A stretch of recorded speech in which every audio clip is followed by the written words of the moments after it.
Minha filha fazia questão de montar meu prato todos os dias, todas as refeições, sem exceção. Café da manhã, almoço, jantar, até mesmo um lanche da tarde. Ela sempre aparecia na cozinha e dizia: "Deixa que eu faço, pai. O senhor descansa." E eu, bom pai que sempre fui, ficava feliz com tanto carinho. Mas tem uma coisa que me intrigava.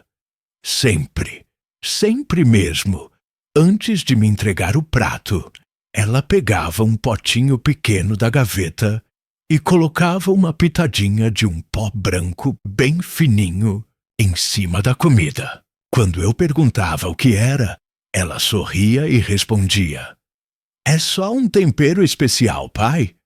Vai fazer bem pro senhor."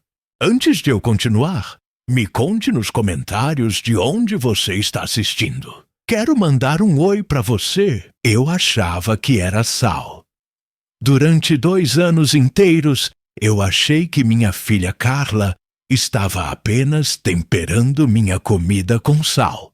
Como eu poderia imaginar que aquele pó branco era o que estava me matando aos poucos? Porque é isso que estava acontecendo comigo. Eu estava morrendo. Não de velhice, não de doença. Eu estava sendo envenenado pela minha própria filha.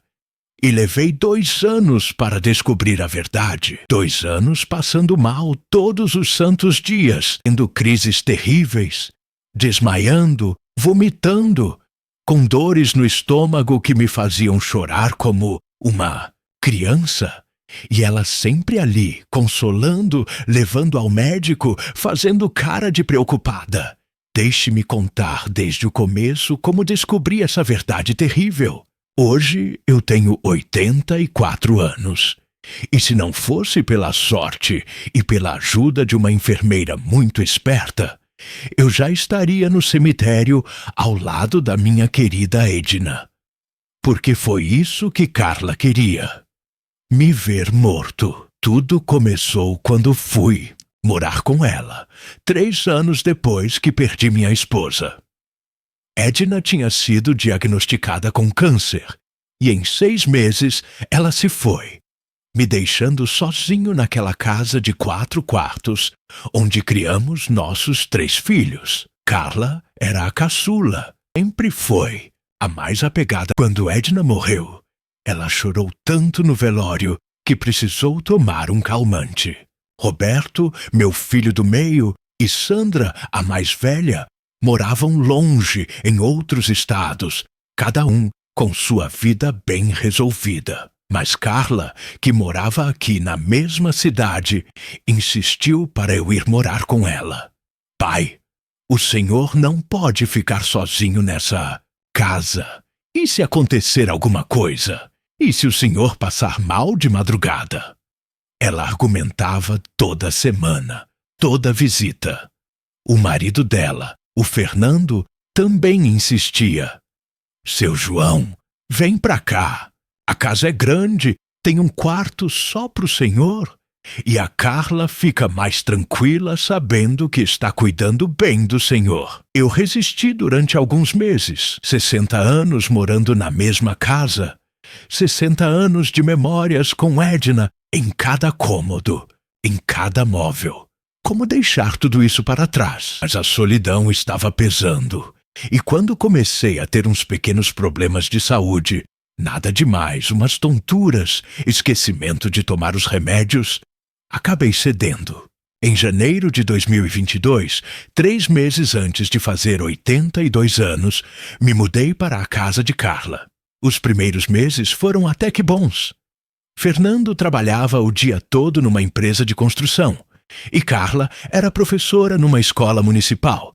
Então, de manhã eu ficava sozinho, mas me virava bem.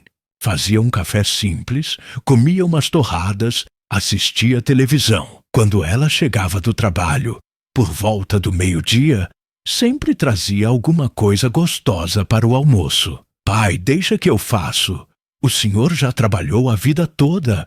Agora é hora de descansar." Foi aí que começou esse ritual do pó branco. Todo prato que ela me servia, sem exceção, tinha aquela pitadinha. Ela pegava um potinho pequeno, de vidro, que ficava sempre na gaveta da pia, e colocava uma quantidade bem pequena, mas sempre colocava. Eu achava bonito aquele cuidado, aquela delicadeza de temperar especialmente para mim.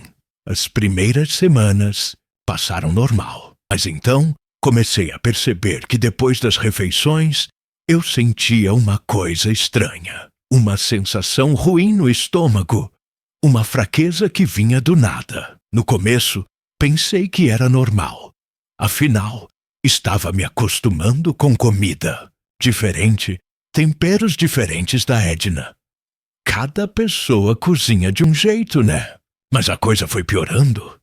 2 horas depois de almoçar, eu sentia náuseas. Não vomitava sempre, mas a sensação era horrível, como se tivesse comido alguma coisa estragada.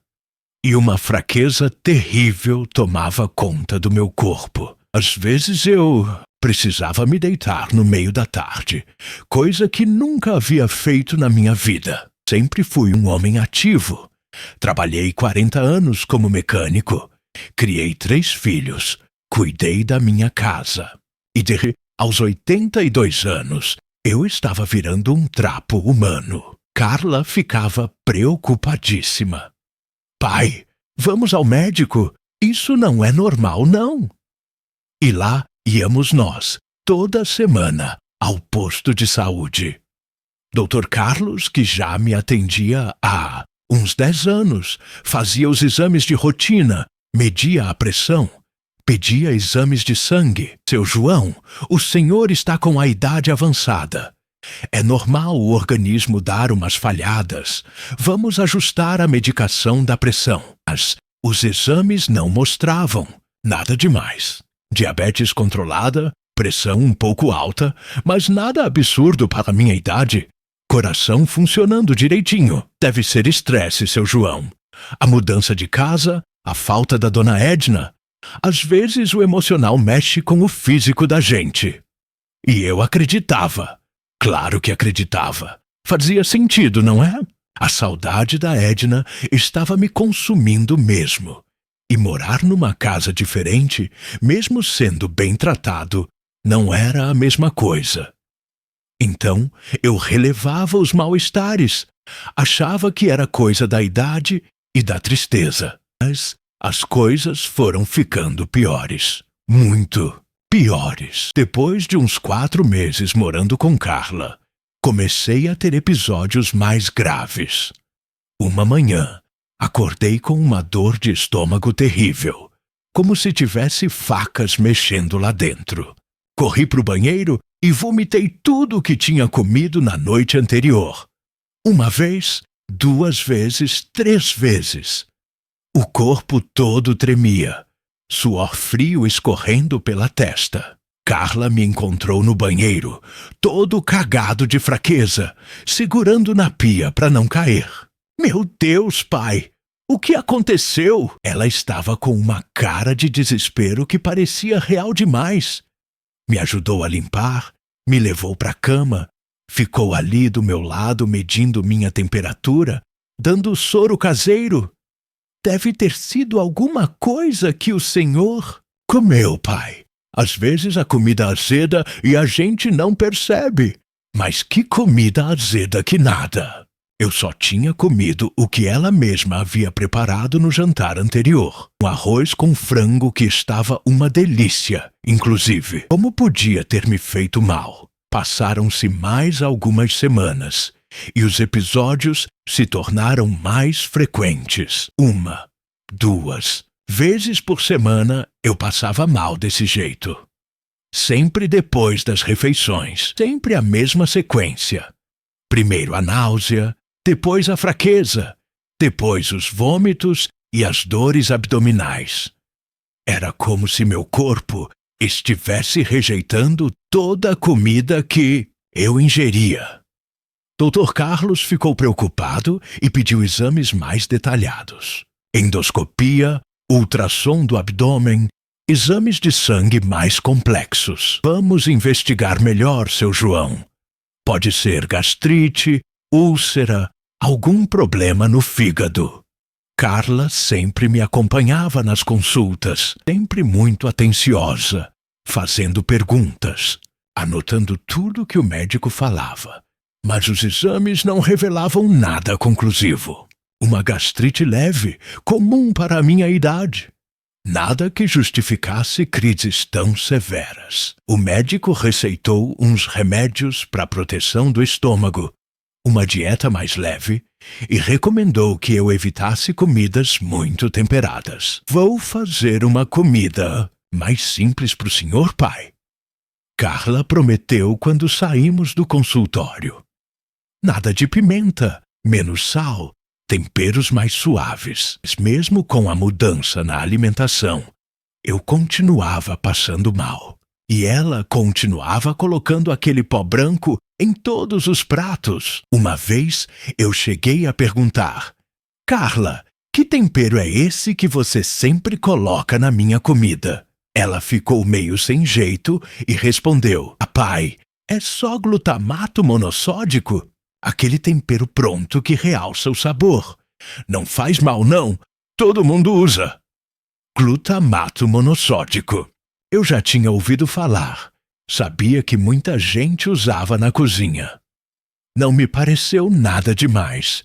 E a explicação dela soou natural. Continuei comendo normalmente. Continuei passando mal. Continuei achando que era coisa da idade. Mas aí aconteceu algo que quase me matou de vez. Foi numa quinta-feira de setembro. Eu me lembro bem porque era aniversário de morte da Edna. Fazia 1 ano e meio que ela tinha partido. Carla havia preparado um almoço especial. Disse que queria me animar naquele dia difícil. Fez uma canja de galinha, dessas bem gostosas, com bastante legumes e temperos cheirosos. Como sempre, na hora de me servir, ela pegou o potinho e colocou uma quantidade um pouco maior do pó branco. Hoje pode ser um pouquinho mais, pai. Pro senhor esquecer a tristeza. Eu achei até carinhoso da parte dela, pensando no meu bem-estar emocional. Comi a canja toda. Estava deliciosa mesmo. Mas meia hora depois, comecei a sentir algo diferente. Não era só a náusea de sempre. Minha cabeça começou a rodar de um jeito estranho. Minha visão ficou embaçada. Tentei me levantar da cadeira para ir até o sofá, mas minhas pernas não obedeceram. Foi como se alguém tivesse desligado meu corpo da tomada. Caí no chão da cozinha. Não desmaiei completamente, mas não conseguia me mover.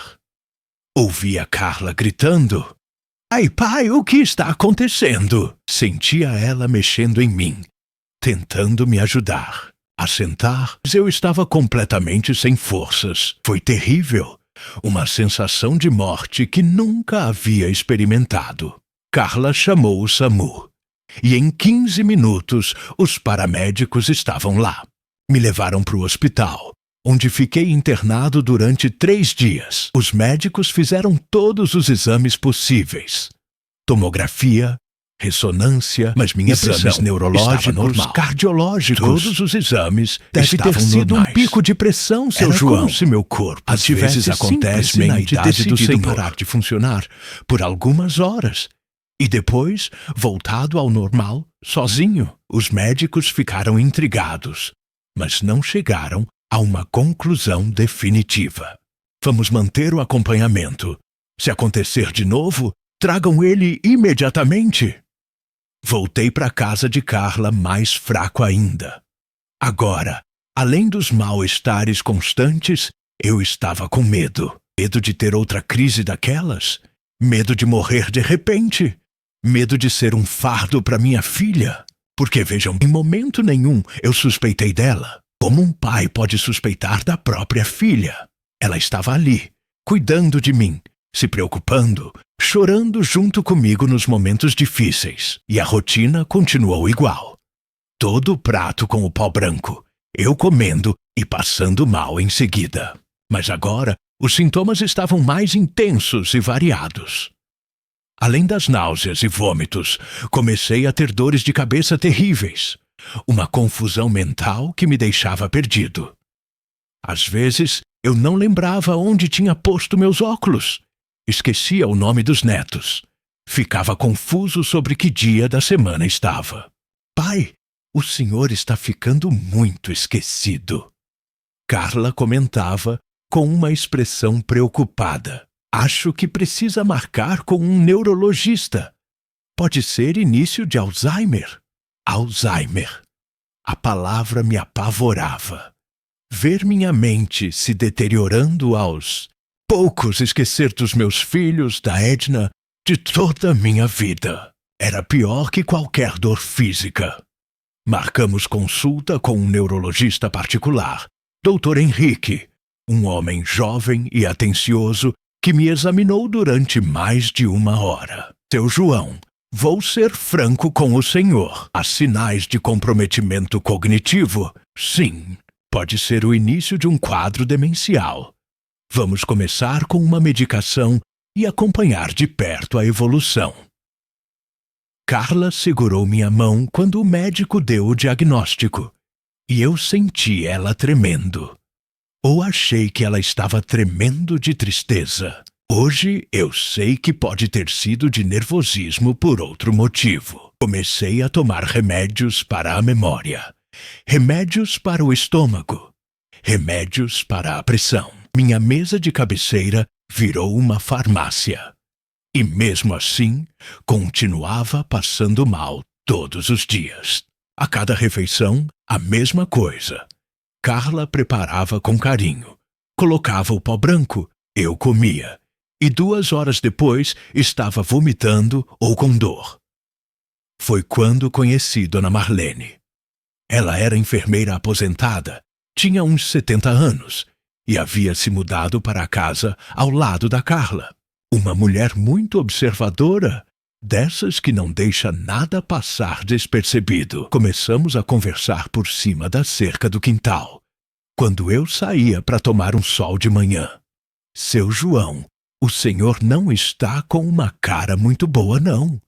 Ela comentou um dia. Tá muito magro, muito amarelado. Que os médicos falam? Contei para ela toda a minha situação. Os exames, os diagnósticos, os remédios. Dona Marlene me ouvia com atenção, fazendo perguntas específicas sobre os sintomas, sobre quando eles apareciam, sobre como me sentia depois das refeições.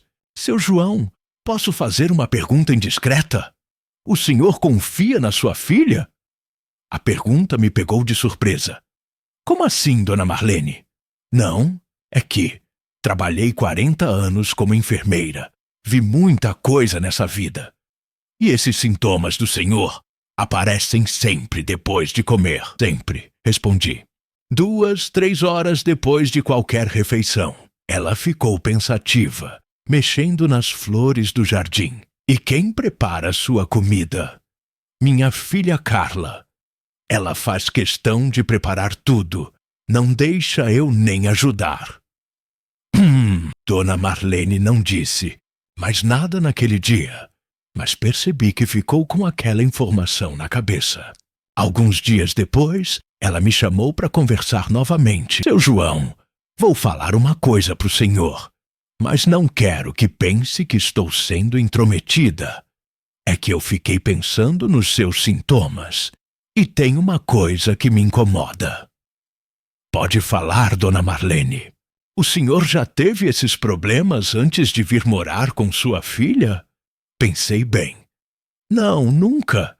Quando morava sozinho, tinha meus problemas normais da idade, mas nada parecido com isso. E começou quando, exatamente? Uns 2, 3 meses depois que vim pra cá. Dona Marlene me olhou com uma expressão muito séria. Seu João, o senhor pode achar que estou louca, mas já pensou na possibilidade de estar sendo envenenado? A palavra me deu um choque. Envenenado? Dona Marlene, isso não existe. Quem iria querer me envenenar? Não sei, seu João. Mas os sintomas que o senhor descreve. Eu já vi casos parecidos no hospital. Pessoas que estavam sendo medicadas com substâncias que não deveriam tomar. Mas eu só tomo os remédios que o médico receitou. E na comida? Alguém coloca alguma coisa na sua comida? Aí eu parei para pensar. O pó branco. Sempre o pó branco em todos os pratos. Minha filha coloca um tempero. Um pó branco. Ela disse que é glutamato monossódico. Os olhos de Dona Marlene se arregalaram.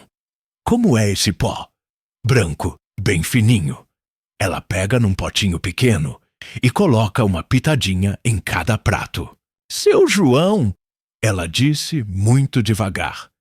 Glutamato monossódico não é branco assim, fininho. É meio amarelado, em grãozinhos maiores. E outra coisa, se fosse glutamato que estivesse fazendo mal para o senhor, não seriam esses sintomas, não. Meu mundo desabou naquela hora. Ou começou a desabar, porque ainda não queria acreditar no que Dona Marlene estava insinuando. A senhora está achando que minha filha... Não estou achando nada, seu João. Só estou achando estranho. Muito estranho. Naquela noite, não consegui dormir. Fiquei pensando na conversa com Dona Marlene, analisando tudo o que havia acontecido nos últimos meses. Será que era possível?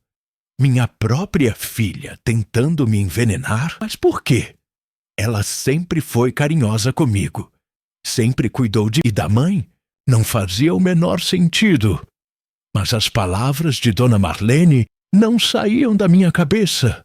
E comecei a reparar em coisas que antes passavam despercebidas. Como Carla fazia questão absoluta de preparar todos os meus pratos, como ela ficava nervosa quando eu oferecia comida para outras pessoas. Como ela sempre perguntava como eu estava me sentindo depois das refeições, com uma curiosidade que me pareceu estranha, agora que eu pensava melhor. No dia seguinte, resolvi fazer um teste. Na hora do almoço, quando Carla estava preparando meu prato, fingi que precisava ir ao banheiro. Filha, deixa aí que eu como quando voltar. Ela ficou meio contrariada. Disse que a comida ia esfriar, mas eu insisti. No banheiro, fiquei pensando no que fazer. Como descobrir se realmente havia algo errado com aquele pó branco? Foi aí que tive uma ideia. Voltei para a cozinha e, quando Carla não estava olhando, troquei meu prato com o dela. Peguei o prato que ela havia preparado para mim, com o pó branco por cima, e coloquei no lugar dela. O prato dela, sem nenhum tempero especial, coloquei no meu lugar. Almocei normalmente, conversando sobre amenidades. Carla comeu também, aparentemente sem notar a troca. Fiquei observando ela durante toda a refeição e nas horas seguintes. E sabe o que aconteceu? Eu me senti bem. Não tive náusea, não tive fraqueza, não tive nada. Pela primeira vez em meses, depois de uma refeição, eu me senti normal. Mas Carla começou a passar mal 2 horas depois do almoço. Ficou pálida. Disse que estava com o estômago embrulhado, que devia ter comido algo que não caiu bem. Naquela noite, não falei nada para ninguém, mas estava com uma certeza terrível crescendo dentro de mim. No dia seguinte, resolvi repetir o teste. Mesma coisa. Troquei os pratos quando ela não estava vendo. E novamente, eu fiquei bem e ela passou mal. Na terceira vez que fiz isso, Carla desconfiou. Quando começou a passar mal, ela me olhou com uma expressão estranha e perguntou: Pai, o senhor não trocou os pratos não, né? Menti. Disse que não. Mas percebi que ela estava suspeitando. Foi aí que resolvi falar com Dona Marlene sobre os testes. Ela ficou muito séria quando contei o que havia acontecido. Seu João, isso é muito grave mesmo. O senhor precisa descobrir o que naquele potinho. Pegue uma amostra e leve para analisar. Tem laboratórios que fazem esse tipo de exame? A ideia me deu frio na barriga. Roubar uma amostra do que minha filha estava colocando na minha comida. Parecia coisa de filme policial, mas eu sabia que precisava fazer isso. Minha vida podia depender disso. Esperei uma oportunidade. Na quinta-feira, Carla saiu para fazer compras no supermercado e me deixou sozinho em casa. Corri para a cozinha, abri a gaveta onde ela guardava o potinho e peguei um pouquinho do pó branco numa sacolinha plástica pequena. Minha mão tremia tanto que quase deixei cair tudo no chão. Dona Marlene me ajudou a procurar um laboratório que fizesse análise de substâncias. Encontramos um particular meio caro, mas que prometeu resultado em 2 dias. Levei a amostra numa sexta-feira de manhã, inventando para Carla que ia na farmácia comprar remédios. O laboratório ficava do outro lado da cidade, mas consegui chegar lá de ônibus. O técnico que me atendeu foi muito profissional. Não fez perguntas indiscretas, apenas disse que fariam todos os testes necessários para identificar a substância. Esses 2 dias foram os piores da minha vida. Não conseguia comer direito, fingindo para Carla que estava passando mal, o que não era mentira, porque o nervosismo estava me deixando péssimo e evitando ao máximo as refeições que ela preparava. Inventava desculpas, que estava sem apetite, que o estômago estava ruim, que queria só uma fruta. Na segunda-feira de manhã, voltei ao laboratório. O resultado estava pronto. O técnico me entregou um papel com várias informações técnicas que eu não entendia muito bem, mas uma coisa estava clara. A substância analisada era diazepam, conhecido popularmente como Valium. Diazepam, um remédio tarja preta, um calmante forte que em doses pequenas faz relaxar e em doses maiores pode causar sonolência, confusão mental, náuseas, vômitos e até problemas mais graves. Minha filha estava colocando diazepam na minha comida há quase 2 anos. Saí do laboratório com as pernas bambas. Tive que sentar num banco de praça para digerir a informação. Minha própria filha estava me drogando. Todos os dias, em todas as refeições, ela estava colocando um remédio controlado na minha comida. Por isso, eu passava mal. Por isso, estava com problemas de memória. Por isso, tive aquela crise terrível que me levou para o hospital. Mas por que ela faria isso? Que motivo teria uma filha para envenenar o próprio pai? Voltei para casa em estado de choque. Carla estava na cozinha, preparando o almoço, como sempre. Oi, pai, como foi na farmácia? Conseguiu os remédios? Ela sorriu para mim, um sorriso que sempre me pareceu carinhoso, mas que agora me dava calafrios. Consegui sim, filha. Fui para o meu quarto e tranquei a porta.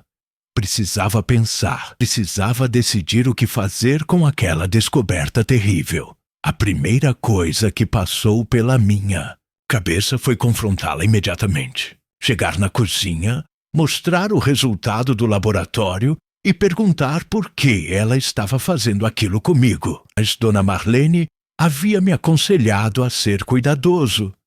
Seu João, se for verdade o que estamos pensando, o senhor pode estar em perigo real. Pessoas que fazem esse tipo de coisa são imprevisíveis. Então, resolvi investigar mais antes de tomar qualquer atitude. Comecei a prestar atenção em detalhes que antes ignorava. Como Carla se comportava quando eu não estava me sentindo bem. Como ela reagia quando eu melhorava. Como ela falava sobre minha saúde com outras pessoas. E foi aí que comecei a perceber um padrão terrível. Carla parecia satisfeita quando eu passava mal. Não era felicidade explícita, mas uma espécie de satisfação disfarçada. Quando eu tinha crises, Ela ficava preocupada na frente dos outros, mas eu comecei a notar que quando estava sozinha comigo, via algo diferente no olhar dela. Uma vez, depois de uma crise particularmente forte, quando eu estava deitado no sofá me recuperando, ouvi ela no telefone com alguém. Não, ele passou mal de novo. Está bem fraquinho. Acho que não vai durar muito tempo, não. A forma como ela disse isso não parecia tristeza, parecia expectativa. Comecei a diminuir drasticamente a quantidade de comida que consumia nas refeições que ela preparava. Inventava que estava sem apetite, que o médico havia recomendado comer menos, que meu estômago não estava aguentando porções grandes e, surpreendentemente, comecei a me sentir melhor, muito melhor. As náuseas diminuíram, a confusão mental passou, voltei a ter mais energia. Em 2 semanas, evitando a maior parte da comida temperada por Carla, eu estava quase me sentindo normal novamente. Foi aí que tive certeza absoluta. Ela realmente estava me envenenando, mas eu ainda não entendia o motivo. Até que, numa tarde, aconteceu algo que me deu a resposta. Eu estava no meu quarto, fingindo que estava dormindo, quando ouvi Carla falando ao telefone na sala. Era uma conversa sobre dinheiro, sobre herança, sobre o valor da minha casa que eu havia deixado para ser vendida. Mãe já morreu, e quando o papai for também, a gente vai dividir tudo entre nós 3. A casa dele vale uns R$200 mil, fora a aposentadoria acumulada na conta. Herança.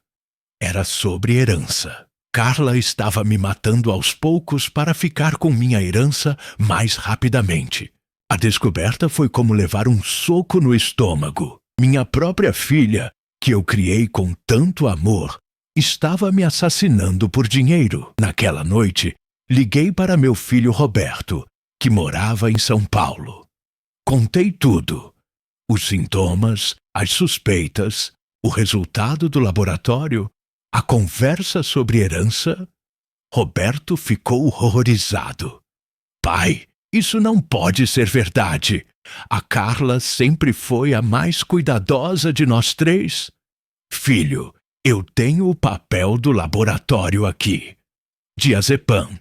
Ela está colocando diazepam na minha comida há quase 2 anos. Roberto ficou em silêncio por um tempo longo. Depois disse: Pai, o senhor não pode ficar mais aí. É perigoso demais.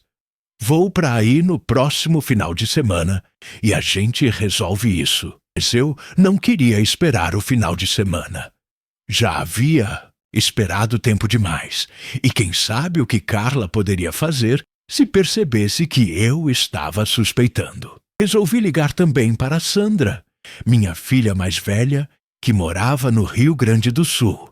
A reação dela foi parecida com a do Roberto. Choque, negação inicial e depois muita preocupação. Pai, sai dessa casa agora! Vai no hotel, vai para casa de algum vizinho, mas sai daí. Foi Dona Marlene quem me deu a solução prática. Seu João, o senhor pode ficar uns dias aqui em casa, até seus filhos chegarem. Não é seguro o senhor continuar comendo a comida que ela prepara. Amanhã da terça-feira, quando Carla saiu para o trabalho, eu arrumei uma mala pequena e fui para a casa de Dona Marlene. Deixei um bilhete na mesa da cozinha. Carla, precisei viajar para resolver uns problemas. Volto em alguns dias. Pai, não era mentira. Eu realmente precisava resolver uns problemas. O maior problema da minha vida. Dona Marlene me recebeu como um filho. Me deu o quarto de hóspedes, preparou comidas simples e gostosas e, principalmente, me deu apoio emocional naqueles dias terríveis. Seu João, não se culpe por nada. O senhor foi uma vítima. E foi muito corajoso em descobrir a verdade. Roberto, Chegou na quinta-feira, de avião. Sandra conseguiu viajar só no sábado, mas ficou dando apoio por telefone. Quando Roberto viu o resultado do laboratório, ficou branco. Pai, a gente precisa ir na polícia. Isso é tentativa de homicídio. A polícia? Nunca imaginei que um dia teria que denunciar minha própria filha na polícia. Mas Roberto estava certo. O que Carla havia feito comigo era crime grave, e ela não podia continuar impune. Fomos à delegacia na sexta-feira de manhã. O delegado, Dr. Antônio, foi muito atencioso e me tratou com respeito. Seu João, casos como o do senhor são mais comuns do que a gente imagina. Infelizmente, vemos muitos idosos sendo maltratados por familiares, principalmente quando há questões de herança envolvidas. Prestei depoimento por quase 2 horas, contando tudo e quando começaram os sintomas, como descobri sobre o pó branco, os testes que fiz trocando os pratos, o resultado do laboratório. Roberto entregou uma cópia do laudo que comprovava a presença de diazepam na amostra. Vamos precisar fazer uma busca e apreensão na casa da sua filha, explicou o delegado. E o senhor vai ter que passar por uma junta médica para comprovar os danos que esse envenenamento causou à sua saúde. A busca na casa de Carla foi feita no sábado de manhã. Eu não quis estar presente. Ficei na casa de Dona Marlene, esperando notícias. Roberto foi acompanhar os policiais. Eles encontraram não só o potinho com diazepam triturado na gaveta da cozinha, como também uma cartela do remédio escondida no quarto dela. E, o que foi mais chocante, um caderninho onde ela anotava as doses que me dava e minha reação a cada quantidade. Pai, Roberto me contou depois, visivelmente abalado. Ela estava testando diferentes doses. Tem anotações do tipo, terça-feira, 5 mg, pai vomitou muito, ou sexta-feira, 10 mg, pai desmaiou. Ela estava estudando quanto podia te dar sem que fosse fatal imediatamente. Era pior do que eu imaginava. Carla não estava apenas me envenenando por impulso ou desespero. Ela estava conduzindo um experimento científico comigo, testando sistematicamente diferentes doses para me matar de forma lenta e que parecesse natural. Quando os policiais foram prendê-la na escola onde trabalhava, Carla inicialmente negou tudo. Disse que não sabia do que estavam falando, que nunca havia feito mal a ninguém, que era uma injustiça. Mas quando mostraram o caderninho com as anotações dela mesma, não teve como negar. No depoimento, que Roberto conseguiu uma cópia. Depois, ela confessou tudo. Disse que começou a colocar o diazepam na minha comida porque queria que eu ficasse mais calmo e menos teimoso. Segundo ela, eu estava muito difícil de lidar depois da morte da Edna. Muito deprimido. E ela achou que me dar um calmante sem eu saber seria uma forma de me ajudar. Mentira. Deslavada. As anotações no caderninho mostravam claramente que ela estava aumentando progressivamente as doses, anotando os efeitos colaterais e até calculando quanto tempo mais eu duraria com aquele tratamento. A verdade é que Carla estava me matando aos poucos para acelerar minha morte e ficar com a herança. No depoimento, ela acabou admitindo que estava com dívidas muito grandes, que o marido havia perdido o emprego e estava fazendo bicos, e que estavam desesperados financeiramente. Minha morte natural poderia demorar anos ainda, e eles precisavam do dinheiro urgentemente. Carla foi presa em flagrante e depois pronunciada por tentativa de homicídio qualificado. O advogado dela tentou alegar que era caso de eutanásia, que ela estava tentando me ajudar a não sofrer, mas as provas eram irrefutáveis. O caderninho com as anotações das doses e efeitos mostrava claramente a premeditação e o dolo. O julgamento aconteceu 8 meses depois. Foi uma das coisas mais difíceis que já passei na vida. Ver minha filha, que eu criei no colo, sentada no banco dos réus, sendo julgada por tentar me assassinar. Ela chorou muito durante o julgamento. Pediu perdão, disse que se arrependia, que havia enlouquecido com os problemas financeiros. Mas o juiz foi claro na sentença. A ré conduziu um envenenamento sistemático e científico da vítima, seu próprio pai, por um período de quase 2 anos, colocando em risco a vida de um idoso indefeso por motivos econômicos. Não há atenuantes que justifiquem tamanha crueldade. Carla foi condenada a 12 anos de prisão. Fernando, o marido dela, foi considerado cúmplice por omissão, porque as investigações mostraram que ele sabia do que estava acontecendo. E pegou 4 anos. Os dois perderam todos os direitos. A minha herança, óbvio. Depois do julgamento, mudei-me para São Paulo para morar perto do Roberto. Não aguentava mais ficar naquela cidade, vendo a casa onde fui envenenado, lembrando de cada refeição em que Carla colocava aquele pó maldito na minha comida, sorrindo para mim. Precisei fazer tratamento psicológico por mais de 1 ano. A psicóloga, doutora Maria Regina, me ajudou muito a entender que eu não tinha culpa nenhuma do que aconteceu.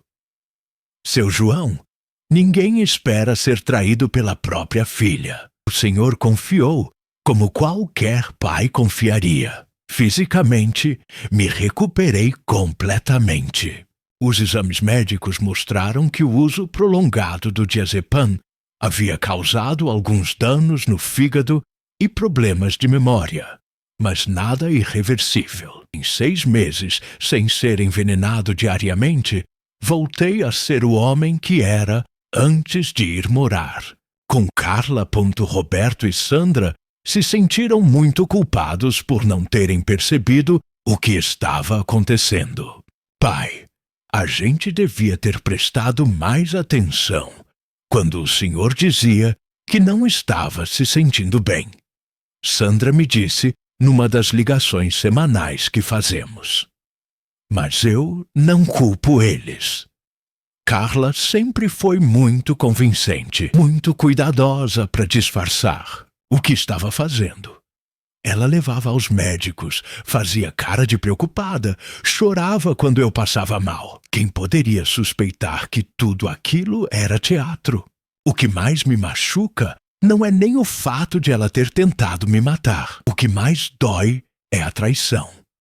Saber que durante 2 anos, todos os dias, ela acordava pensando em como me dar mais um pouco de veneno. Que ela sorria para mim enquanto preparava minha morte. Que ela me consolava quando eu passava mal, sabendo que era ela mesma quem estava causando meu sofrimento. Carla nunca mais tentou entrar em contato comigo depois da condenação. Nem uma carta, nem um telefonema. É como se eu tivesse deixado de existir para ela no momento em que descobriu que eu sabia a verdade. Talvez seja melhor assim. Não sei se conseguiria conversar com ela sem sentir ódio. Hoje, 2 anos depois do julgamento, estou vivendo uma vida tranquila em São Paulo. Moro num apartamento pequeno, mas confortável perto da casa do Roberto. Ele e a família me visitam todo final de semana. E eu cuido dos meus netos quando preciso. É uma vida boa, simples, sem sobressaltos. Ainda tenho sequelas emocionais do que passou.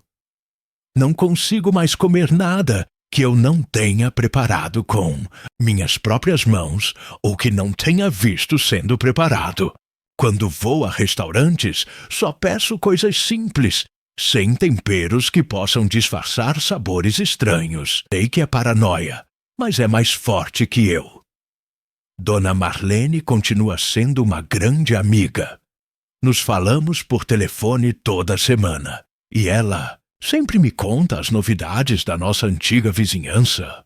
Foi ela quem me salvou a vida, sem dúvida nenhuma. Se não fosse pela curiosidade e experiência dela como enfermeira, eu provavelmente teria morrido envenenado. E todo mundo acharia que foi morte natural por velhice. Às vezes me pergunto se há outros idosos passando pela mesma situação que eu passei, sendo envenenados lentamente por familiares gananciosos, sem ninguém desconfiar. O delegado Antônio me disse que casos assim são mais comuns do que parecem, mas são difíceis de descobrir, porque os sintomas podem ser confundidos com problemas naturais da idade. Por isso, resolvi contar minha história, para que outros idosos fiquem atentos, para que famílias prestem atenção em mudanças súbitas na saúde de seus parentes mais velhos, principalmente quando há questões financeiras envolvidas. Você está ouvindo isso e tem um parente idoso que começou a passar mal depois de ir morar com algum familiar? Fique alerta. Observe se sempre é a mesma pessoa que prepara a comida. Veja se há temperos ou substâncias sendo adicionados que antes não eram usados. Confie nos seus instintos se algo parecer estranho. E, principalmente, não subestime a ganância das pessoas. Infelizmente, nem sempre podemos confiar naqueles que deveriam nos amar incondicionalmente. Dinheiro é capaz de transformar até mesmo o coração mais próximo em algo frio e calculista. Carla continua presa. Ainda faltam 8 anos para ela sair. Às vezes me pergunto como ela está. Se arrepende de verdade do que fez. Se pensa no pai que quase matou por R$200.000. Mas são pensamentos que procuro evitar, porque não me fazem bem. Prefiro pensar na Edna, na vida boa que tivemos juntos, nos 60 anos de casamento feliz que compartilhamos. Prefiro pensar nos meus netos, que me enchem de alegria toda vez que nos encontramos. Prefiro pensar em Dona Marlene, em Roberto, em todas as pessoas que me ajudaram quando mais precisei. A vida continua, mesmo depois de uma traição tão profunda. Aos 84 anos, descobri que sou mais forte do que imaginava. Sobrevivi a uma guerra, criei 3 filhos, trabalhei a vida toda, perdi a mulher da minha vida, fui envenenado pela minha própria filha. E ainda estou aqui, contando minha história. Se há uma lição que posso deixar, é esta: nunca é tarde demais para lutar pela própria vida. Mesmo quando tudo parece perdido, mesmo quando as pessoas em quem mais confiamos nos traem, ainda há esperança. Ainda há pessoas boas no mundo dispostas a ajudar. Ainda há justiça. Ainda há recomeços possíveis. Eu poderia ter morrido naquela cozinha, envenenado pelo amor doentio de uma filha gananciosa, mas não morri. Sobrevivi para contar essa história, para alertar outras pessoas, para continuar vivendo cada dia que me resta com dignidade e gratidão. Porque no final das contas, o que define nossa vida não são as maldades que enfrentamos, mas como respondemos a elas. E eu escolhi responder com coragem, com verdade e com a certeza de que ainda há muitos dias bons pela frente. Essa é minha história. A história de como descobri que minha filha constantemente colocava um pó branco em minha comida. E como isso quase me custou a vida. Uma história triste, mas também uma história de sobrevivência, de justiça e de recomeços. E se você chegou até aqui me ouvindo, muito obrigado pela atenção. E lembre-se sempre, cuidem de vocês. Confiem nos seus instintos e nunca desistam de lutar pela própria vida. Antes de eu continuar, Me conte nos comentários de onde você está assistindo. Quero mandar um oi para você.